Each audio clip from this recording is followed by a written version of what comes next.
大家好，歡迎收睇心靈療愈1分鐘，我係宇峰。今集嘅題目係有毒嘅心靈雞湯，拒絕麻木嘅正能量，揾翻真實嘅自己。我哋聽過好多嘅道理，係咪？佢哋聽起上嚟好似係金科玉律，完美無瑕。例如話你要無條件接納一切，又或者你要永遠保持正能量啊！但係，你有冇諗過，當我哋將任何嘅道理當作絕對正確嘅時候，呢個道理就可能已經悄悄地困住咗我哋。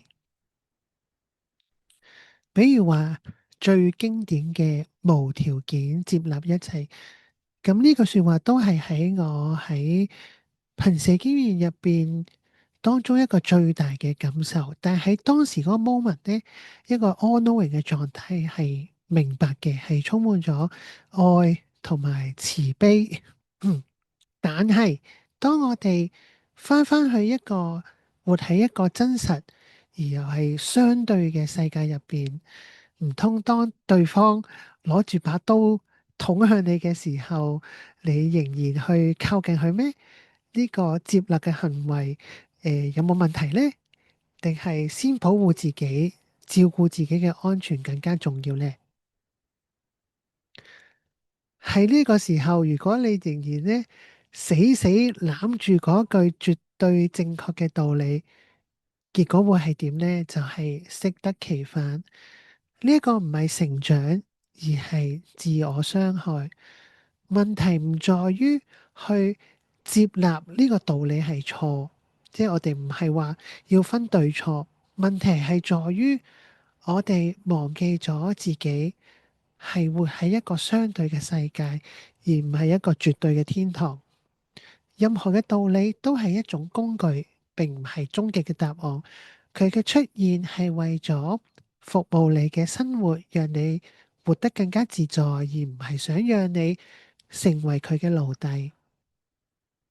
所以咩係真正嘅智慧呢？真正嘅智慧就係保持覺察，保持住 awareness，亦都係禪修嘅精髓。係禪修嘅精髓就係 awareness 啊！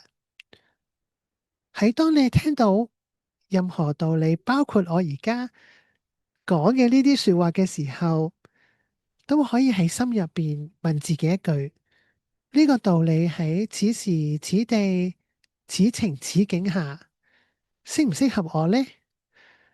佢係為我帶嚟解放、解脫 （liberation），定係喺度束縛緊我呢？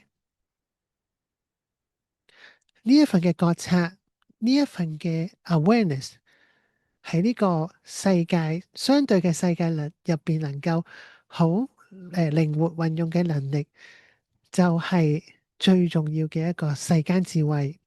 唔好俾任何所謂大道理或者金科玉律、絕對嘅嘢去綁架咗你最珍貴嘅判斷力。最後想送俾大家嘅 message 就係，所有嘅道理都係想為你，讓你得到自由，而唔係將你封印。多謝你收睇心靈療愈1分鐘呢個 YouTube channel。如果你中意我哋嘅資訊，邀請你免費訂閱我哋呢個頻道。期待喺下一集再同大家分享。拜拜。